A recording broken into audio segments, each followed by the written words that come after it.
E abrace agora essa outra pessoa do seu lado, sem falar nada.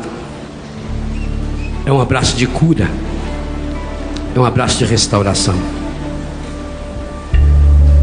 É o abraço daquela mãe que não sabe o que falar quando vê o seu filho voltando.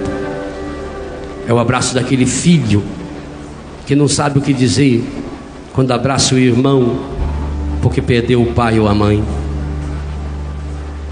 É abraço de Deus. É Deus abraçando você. É você abraçando Deus. Deixa esse abraço curar seu coração. Deixe esse abraço realizar o milagre que você precisa hoje, de voltar para o Pai. Deixe esse abraço sarar esse coração fedido, ferido, machucado.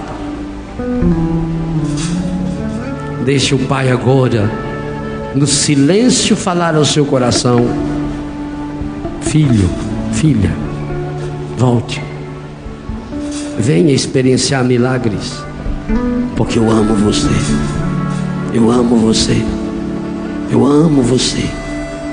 Olha o que eu fui capaz de fazer para que você tivesse essa absoluta certeza do meu amor. E sendo o canal desse abraço, manifeste agora a sua fé. Creia em Deus Pai Todo-Poderoso, Criador do céu e da terra. Apresentemos ao Senhor com a igreja a certeza de que esse Deus Pai nos acolhe e nos atende.